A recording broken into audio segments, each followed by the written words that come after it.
Hello, my people. Welcome to another day of stories. Let's just be honest. I hoped that this would not come, but I knew it would. There's too many dinks out there for me to not witness or run into or experience more dinkishness. They're everywhere. And that is what today is about. If this is your first time checking out the channel, then trust that this is not all we talk about here. It's not all ranting about dinkishness. Click that subscribe button, then ring the bell, Quasimodo style. Click the like button because thumbs up is thumbs up, and at this channel we really like thumbs up. It's our favorite thing. We love thumbs up. Feel free to leave a comment and share this video on social media, and without further ado, let's roll.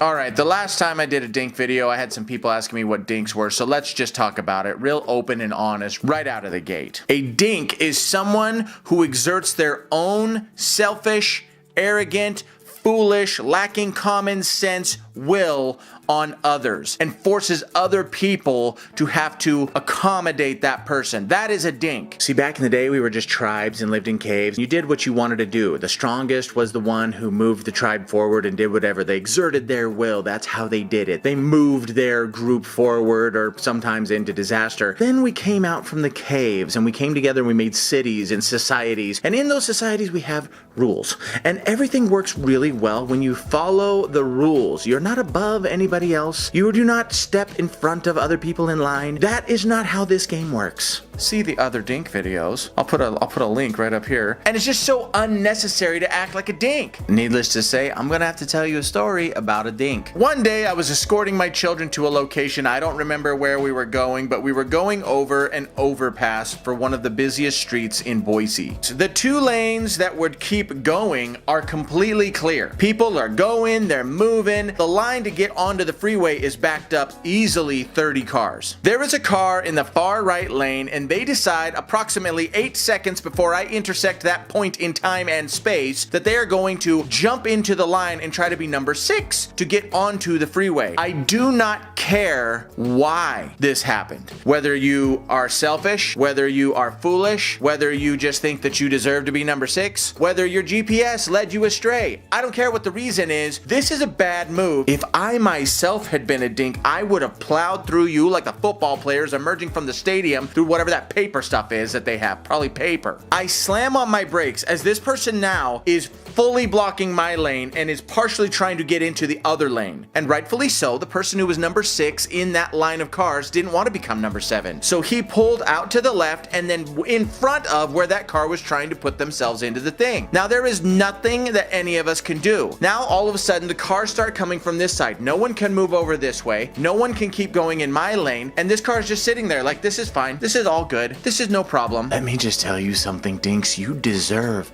nothing. That car does not let them in. The cars start to move. The next car does not let them in. People are honking their horns. Rightfully so, you're completely blocking traffic on a major road. Eventually, this person gets frustrated.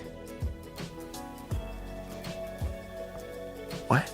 You're the dink. You don't get to get frustrated at us, but that's a dink move. You're mad at us because you tried to game the system? I think not, sir.